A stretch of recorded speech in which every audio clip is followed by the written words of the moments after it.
Anil boss, ഇവിടെ ഒരു പ്രതിപക്ഷ നിരയെ, ശക്തമായ ഒരു പ്രതിപക്ഷ നിരയെ അവതരിപ്പിക്കാൻ കഴിഞ്ഞിരിക്കുന്നു ഇന്ന് ഡൽഹിയിൽ എന്നത് പ്രതിപക്ഷ പാർട്ടികൾക്ക് ഓരോരുത്തർക്കും ആത്മവിശ്വാസം നൽകുന്ന ഒരു ഘടകമാണ്.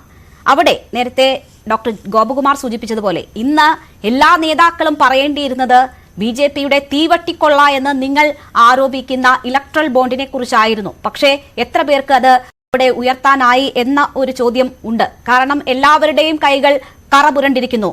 ആ ലക്ഷ്യത്തിലേക്കാണ് ഇന്ന് മോദി മീററ്റിൽ ആയുധങ്ങൾ എഴുതിയിരിക്കുന്നത്.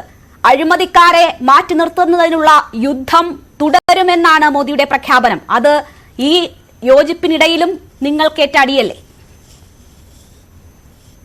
ഒന്ന്, അഴിമതിക്കാരെ മാറ്റി നിർത്തും എന്ന് പറഞ്ഞാൽ ആദ്യം മാറി നിൽക്കേണ്ടത് ഇന്ത്യയുടെ പ്രധാനമന്ത്രിയാണ് എന്നാണ് എന്റെ അഭിപ്രായം. കാരണം 2014 അധികാരത്തിൽ വന്ന ഈ ഗവൺമെന്റ് ആദ്യം കൈവച്ചത് ONGCയിലാണ്, പെട്രോളിയം മേഖലയിലാണ്. ഡമ്മി ഡ്രില്ലിംഗ് നടത്തുന്ന നിലയിലേക്ക് കാര്യങ്ങളെ മാറ്റിമറിച്ചുകൊണ്ട് 3500 കോടി പ്രാഥമികമായും പിന്നീട് 6000 കോടി നിലവിൽ ഗുജറാത്ത് ഹൈക്കോടതിയിലെ വെർഡിക്റ്റ് ഉള്ളത് കൊണ്ടാണ് ഞാൻ ഇത് ആധികാരികമായി പറയുന്നത്.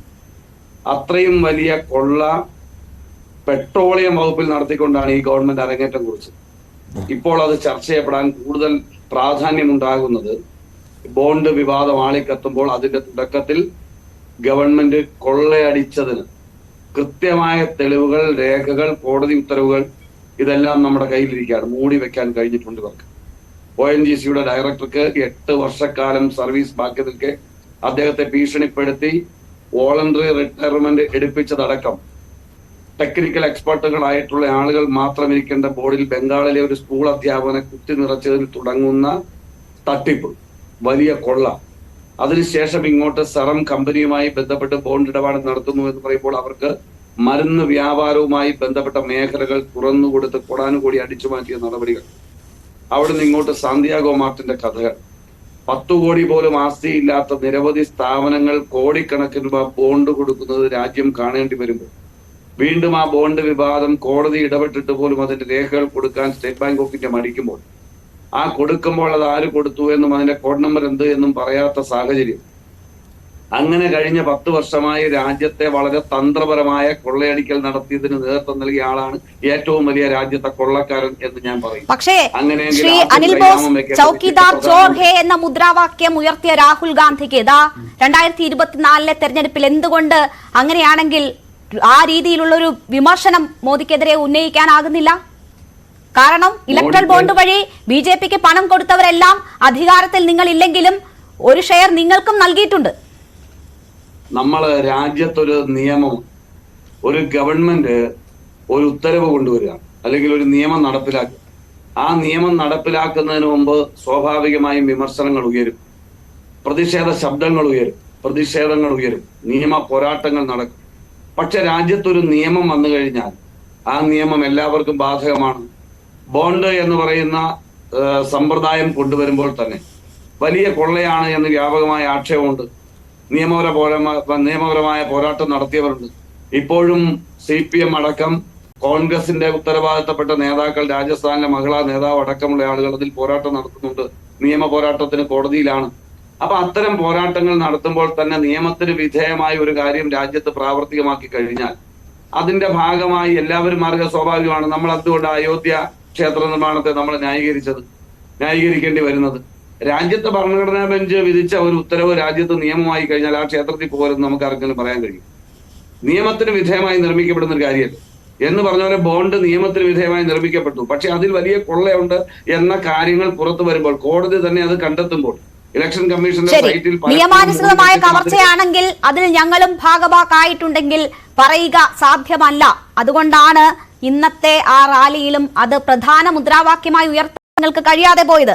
അവിടെയാണ് അഴിമതിക്കാരെ പൂട്ടിടും, അതിനായുള്ള യുദ്ധം തുടരുമെന്ന് മോദി പറഞ്ഞു വെക്കുന്നതും. ഞാൻ താങ്കളിലേക്ക് വരാം. രണ്ടാമത്തെ അവസരം.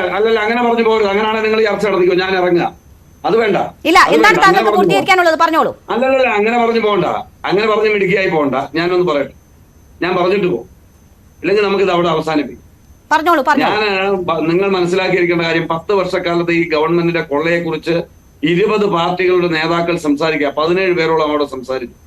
17 പേർക്കും പറഞ്ഞാൽ തീരാത്തത്രയും പ്രശ്നങ്ങൾ ഈ ഗവൺമെന്റിനെതിരെ ഉണ്ട്. ഇതെല്ലാം ഒരു യോഗത്തിൽ ഒരു ദിവസം കൊണ്ട് ഇത് പറഞ്ഞ് അവസാനിപ്പിക്കാൻ കഴിയില്ല. ഇത് മുഴുവൻ ജനപക്ഷത്തേക്ക് വെക്കാൻ വേണ്ടിയാണ്. ഓരോ ആളുകളും പ്രിയങ്കാഗാന്ധി രാവണനോട് ഇന്ത്യൻ പ്രധാനമന്ത്രി ഉപമിച്ചുകൊണ്ട് രാജ്യവും അധികാരമില്ലാത്ത രാമന്റെ അവസ്ഥയിൽ നിൽക്കുന്ന ആ പ്രതിപക്ഷത്തെ വെല്ലുവിളിക്കുന്ന സമീപനത്തെ വിമർശിച്ചു. അതിലെല്ലാം ഉണ്ട്. മല്ലികാർജുൻ ഖാർഗെയുടെ പ്രസംഗത്തിലെല്ലാം ഉണ്ട്. രാഹുൽ ഗാന്ധിയുടെ പ്രസംഗത്തിലുണ്ട്. ഇന്ന് മലയാളിയായ ദേവരാജൻ മുതൽ ഇങ്ങോട്ടുള്ള മുഴുവൻ നേതാക്കന്മാരുടെയും പ്രസംഗത്തിലുണ്ട്. ആ പ്രസംഗത്തിൽ വരുന്ന ഓരോ വരികളും എടുത്ത് നമുക്ക് കീറി മുറിച്ച് ഒരു സമ്മേളനത്തിലെ പ്രസംഗം കൊണ്ട് ഇതെല്ലാം അവസാനിപ്പിക്കാൻ കഴിയും. അങ്ങനെയല്ല. നമ്മളിതൊരു വലിയ പോരാട്ടമാണ്. നിങ്ങൾ ഇവിടെ നടത്തിയ ചർച്ചയിൽ പറഞ്ഞതുപോലെ ഈ മുന്നണി, ഇന്ത്യ മുന്നണി എന്ന് പറയുന്ന മുന്നണി ഉണ്ടാകുന്നതിന് ഒരു പുതിയ പ്രക്രിയയാണ്. ആ പുതിയ പ്രക്രിയ സ്റ്റാർട്ട് ചെയ്തു. അതിന്റെ വളരെ കൃത്യമായി തെരഞ്ഞെടുപ്പിന്റെ പടിവാതിൽ എത്തും മുമ്പ് അതിന്റെ കാര്യങ്ങൾ പൂർത്തിയായി. സീറ്റ് വിഭജനങ്ങൾ പൂർത്തിയായി കൊണ്ടിരിക്കുന്നു. ഇനിയും പല ഘട്ടങ്ങളിലല്ലേ തെരഞ്ഞെടുപ്പ് നടക്കുന്നു. പല സംസ്ഥാനത്തെയും സ്ഥാനാർത്ഥി പട്ടിക ഭരണകക്ഷിയോ പ്രതിപക്ഷ കക്ഷികളോ പൂർണ്ണമായി ഇതുവരെ പ്രഖ്യാപിച്ചിട്ടില്ലല്ലോ. ഉണ്ടോ? അപ്പൊ സ്വാഭാവികമായും തെരഞ്ഞെടുപ്പ് സമ്പ്രദായത്തിൽ ചെയ്യേണ്ട കാര്യങ്ങളെ സംബന്ധിച്ച് കൃത്യമായ ബോധ്യം പ്രതിപക്ഷത്തിനുണ്ട്.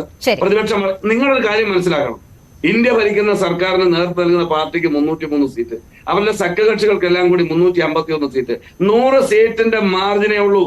ആ 100 സീറ്റ് മാറാനുള്ള രാഷ്ട്രീയ സാഹചര്യം ഇന്ത്യ മഹാരാജ്യത്തുണ്ട്. ഞാൻ വേണമെങ്കിൽ ഓരോ സ്റ്റേറ്റിലെയും തിരിച്ചു പറഞ്ഞുതരാം നിങ്ങൾക്ക്.